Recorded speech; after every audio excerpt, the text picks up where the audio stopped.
Hello, welcome back to a brand new video.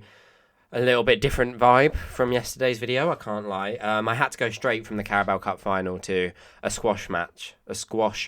God, which is why this video is coming up a bit later and I look a bit sweaty, but wanted to get this video out. I'm going to try and leave this video. I'd normally like to edit videos a fair amount, or at least a little bit before I upload them. I'm going to try and leave this one in its raw form, just so I can kind of get everything out. I'm going to try and keep it quite short, but just so I can get it all out, really.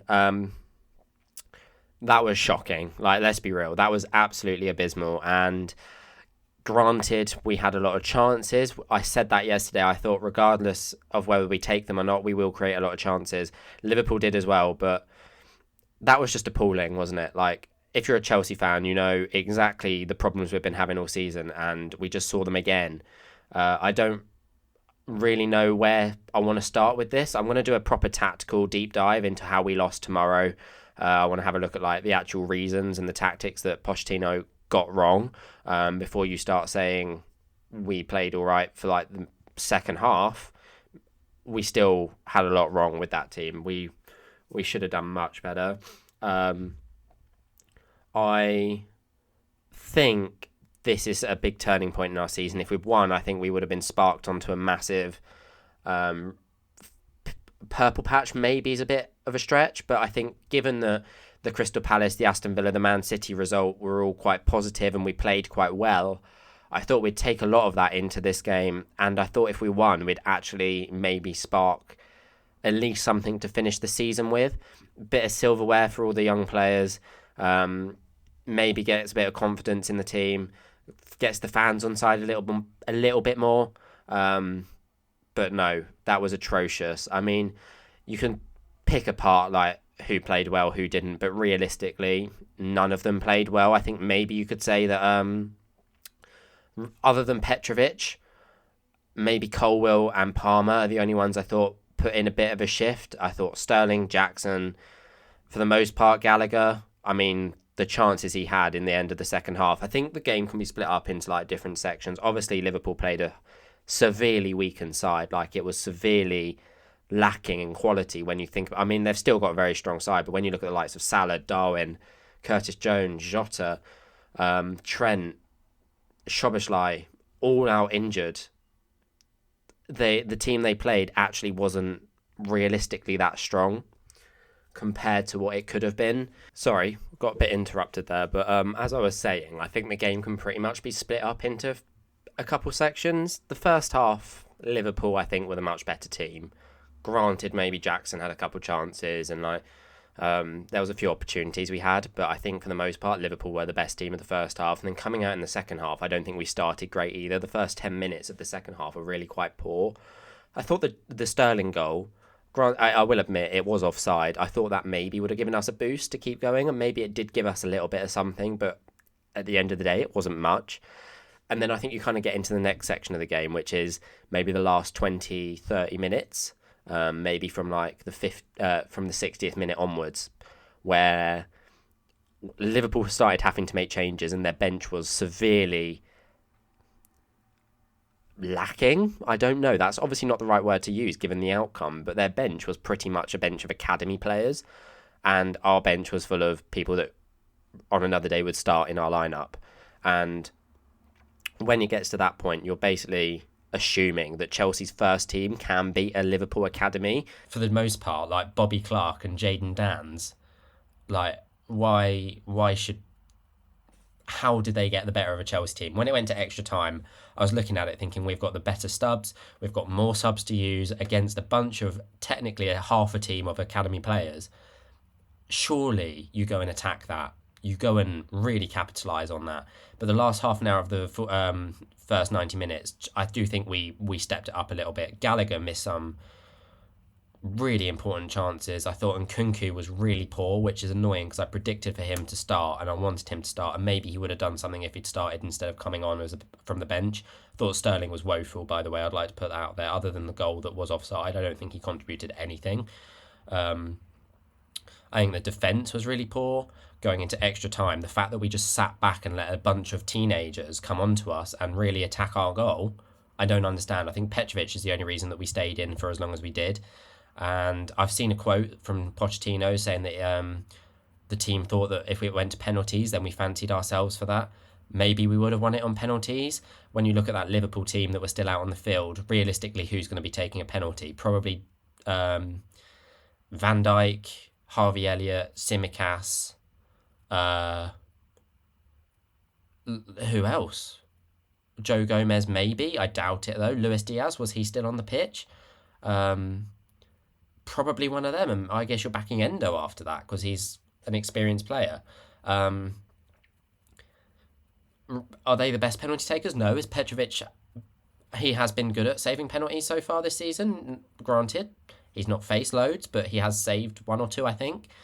So maybe we would have fancied ourselves, but that is not an excuse to sit back and just invite pressure from a Liverpool team in a final playing for penalties when quite obviously we had chances to go and win it. I mean, we brought on Madueke, Mudryk, and Kunku. Like, they're players that you really can utilise to go and win a game against a bunch of teenagers with their pace and their ability and their experience, really. Granted, they're young, but they're not academy players. They're not 18-year-olds. They should be doing much better, I think. This is where I'm going to get a bit controversial. This is my opinion, and I said it a while ago, and maybe I am chopping and changing my opinion a bit more than people would like. For a long time, I really was optimistic in Pochettino, and I thought he needed time. He needed a way to build his philosophy and really implement it in the team. Maybe we're starting to see elements of that. I don't understand a lot of the tactical decisions he's made throughout the season, so I was a bit wary of him, but I was never Poch out. I thought the only game that really hit me was the Wolves game when we lost 4-1. That was the only one where I was really like, I'm questioning things here. And then after that, we kind of hit some good form. Obviously, we lost 4-1 to Liverpool as well, but after that, we've had a really good run of form. Okay, we didn't beat Man City, but we didn't lose, and we actually put in a good performance. So I am now in a position where I am losing faith. I think his in-game management, as we saw against Man City, is incredibly poor. Has he won a final in domestic cups? No. He failed in the Champions League final. He couldn't win the league with PSG. He obviously couldn't do it with Spurs. I don't understand how many more chances this man needs. I really like him. It's unfortunate because I really, really like him, and I think what he's doing to the team is probably right.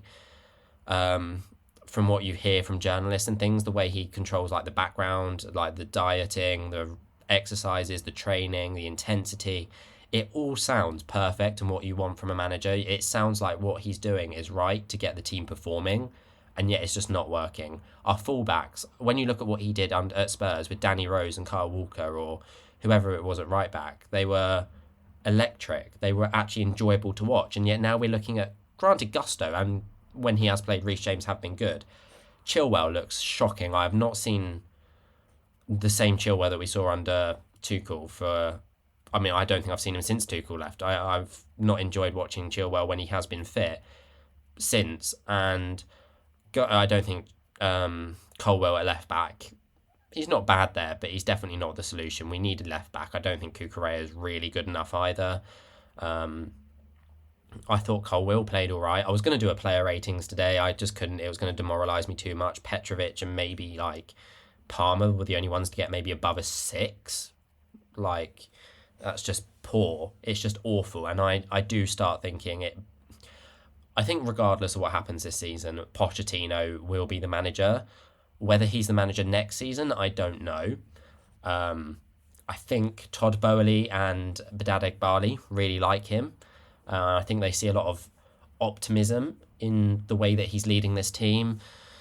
And I'm scared that we are going to stick with him. Yes, a manager needs time. Yes, a manager needs his own group of players. He needs to really implement his philosophy into a group of players, and it takes more than just 6 to 8 months to do that. But we are now the first team to lose 6 domestic cup finals in a row. We have lost at Wembley 6 times. We used to be synonymous with winning at Wembley. That used to be our thing.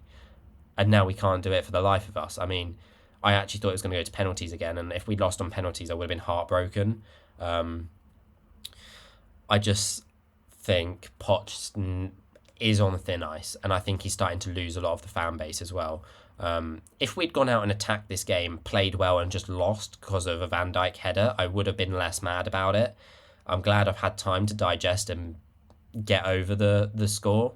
Don't get me wrong, I'm still fuming, but if I'd filmed this video 3 hours ago, maybe we'd be looking at a different situation. So I'm thankful that I've at least been given time to calm down.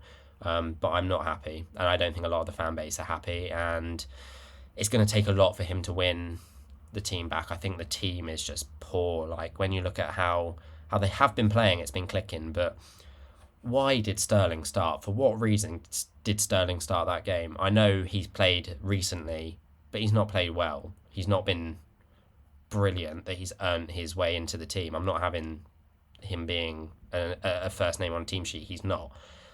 I predicted that Pochettino would play that lineup, and I told you why I didn't think it was the right move. Here we are. What can I say? I'm not the manager of Chelsea. I'm not Todd Boehly. I'm not anyone on the background staff. I'm just a fan that has a lot of opinions, but I think we have to see an improvement pretty soon. I think we face Leeds on Wednesday night. We have to go get something out of that in the FA Cup. If we don't, then we are mudded. If we don't, then we are mudded. There is no other simple way of putting it. We are in the shit if we lose to Leeds, and then we go to Brentford next Saturday. So, am I confident? Maybe in a bounce back, but if it's just a one-time bounce back performance against a championship team, then that's not enough. We have to see a really good performance. We have to put Leeds away. If it's not a comfortable score, then I think that's a problem. If we lose to Brentford, who granted have maybe picked up a bit of form recently but haven't been playing great, they've just lost I don't know how many games, but they've not been great recently. I'm not having us going there and getting battered 4-1 again or something like that. I can't see it happening either, but something has to change. And I don't think I'll be honest, I think the defence is actually fine. I don't like Chilwell, but I don't think it's the defence. But yet we're leaking goals. And why? We can't score. I don't know why. I don't think anyone's putting a shift in other than Palmer. So who knows? That's it. I'm going to stop there. That's my just raw reaction. I'm not editing this video other than cutting out the interruptions or the pauses. I just wanted to get my thoughts out there. Let me know what you guys think. Does Pochettino need to go? Do we give him time? I think he'll stay until the end of the season no matter what. But what do you think? Does he have to go? And if so, who do we replace him with? Maybe that's a good video. Maybe I look at potential Pochettino replacements. But, I mean, there's not really any point, is there, at the moment? So, thank you guys for watching. Leave a like on the video. If you're as fuming as I am, then we're all in this together. I'll look at the tactics tomorrow. I need a bit of time before I rewatch that match. I'll see you guys tomorrow with the tactical review. Cheers, and enjoy your evening, or try to.